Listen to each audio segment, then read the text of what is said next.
மாத்தறை மாவட்டத்தில் இன்று பட்டப்பகல் வேளையில் ஒரு துப்பாக்கிச்சூட்டு சம்பவம் ஒன்று இடம்பெற்று அதிலே நபர் ஒருவர் கொல்லப்பட்டிருக்கின்றார்.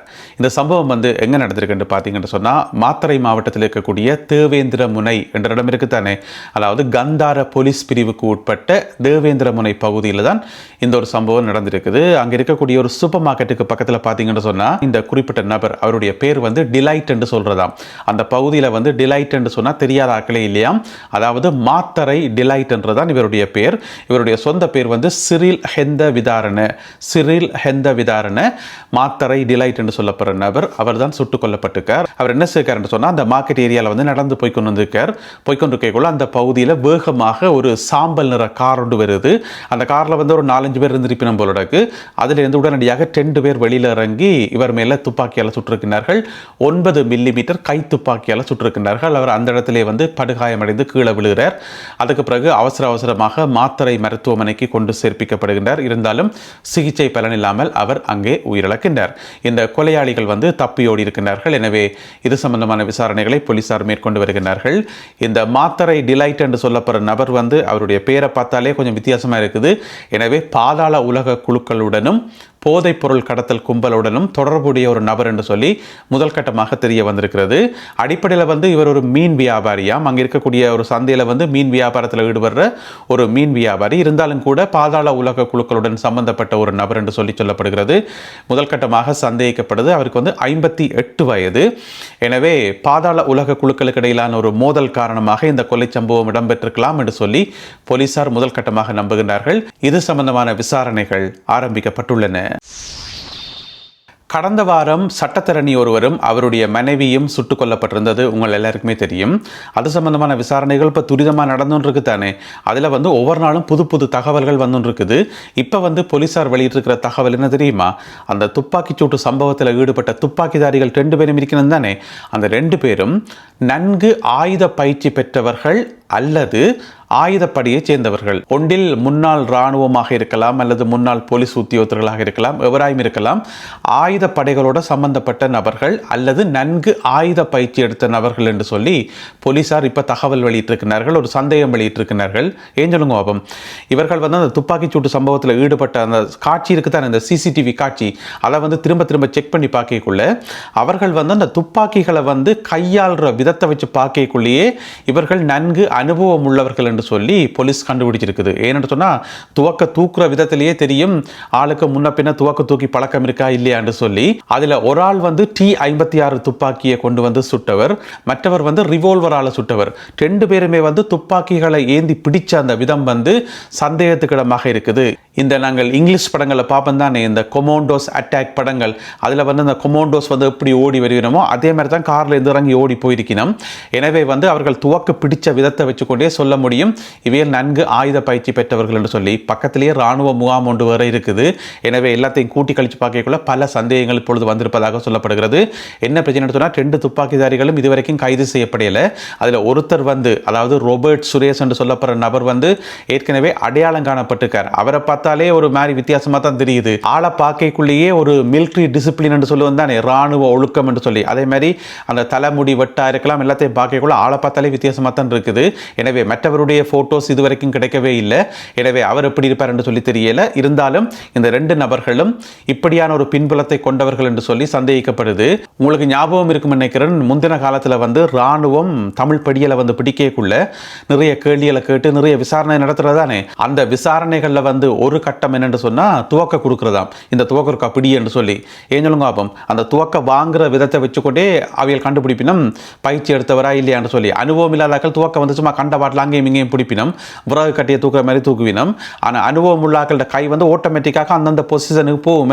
எனவே அதை வச்சே கண்டுபிடிக்கலாம் என்று சொல்லி அப்படி ஒரு மெத்தட் அந்த காலத்தில் யூஸ் பண்ணப்பட்டதாக சொல்லப்படுது. எனவே இந்த 2 பேரும் ஆயுத பயிற்சி எடுத்தவர்கள் என்று சொல்லி இப்பொழுது போலீசார் முதல் கட்டமாக நம்புகிறார்கள்.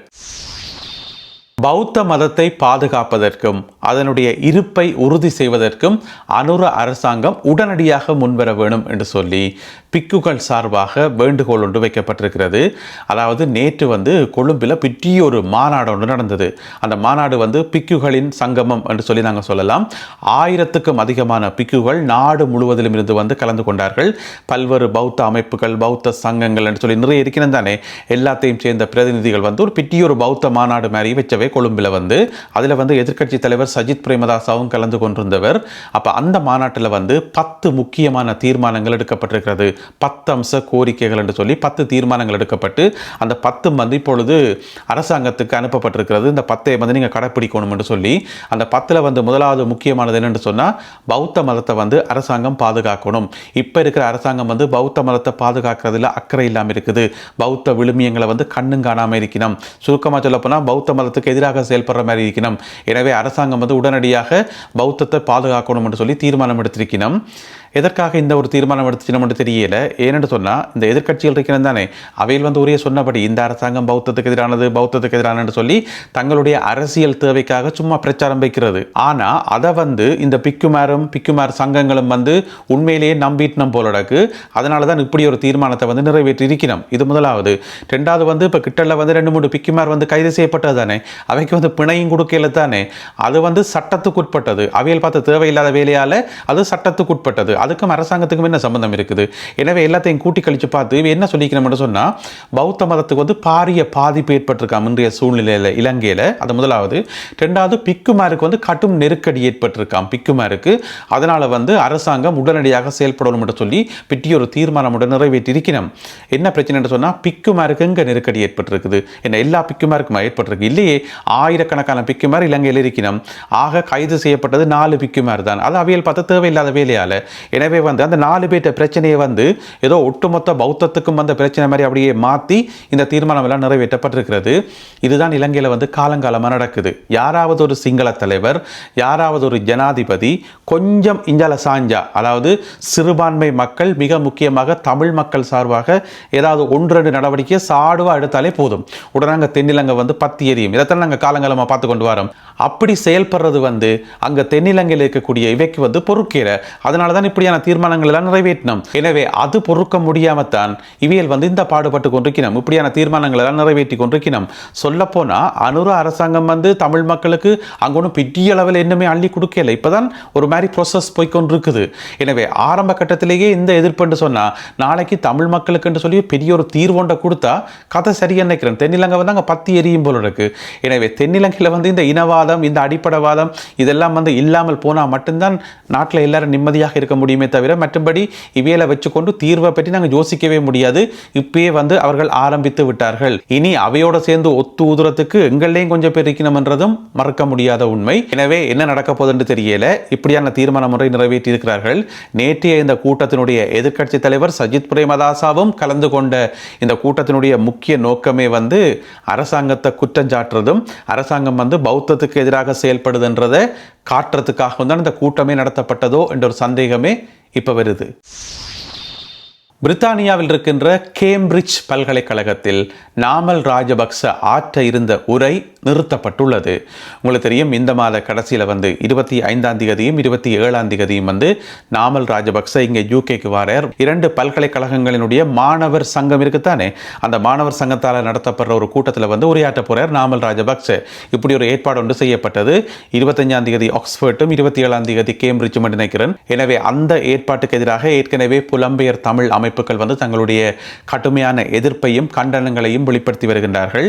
எனவே அந்த எதிர்ப்பை அடுத்து இப்பொழுது கேம்பிரிட்ஜ் பல்கலைக்கழகம் தன்னுடைய முடிவை மாற்றியிருக்கிறது. நாமல் ராஜபக்சவினுடைய உரை நிறுத்தப்பட்டிருக்கிறது. ஆக்ஸ்போர்ட் பல்கலைக்கழகம் என்ன விதமான முடிவை எடுக்க போதுன்னு சொல்லி தெரியல. அது சம்பந்தமாக இதுவரைக்கும் எந்த ஒரு தகவலும் இந்த காணொளி ஒளிப்பதிவு செய்யப்படும் வரை வெளிவரவில்லை. இருந்த போதிலும் கூட கேம்பிரிட்ஜ் பல்கலைக்கழகத்தில் அவர் ஆற்ற இருந்த உரை நிறுத்தப்பட்டுள்ளது. நல்லது அன்பான உறவுகளை, இத்துடன் இன்றைய செய்திகளும் தகவல்களும் நிறைவு பெறுகின்றன. இந்த காணொலியில் பகிர்ந்து கொள்ளப்பட்ட செய்திகள் தொடர்பான உங்களுடைய கருத்துக்களை மறக்காமல் கீழே எழுதுங்கள். மீண்டும் சந்திப்போம் உறவுகளே. நன்றி, வணக்கம்.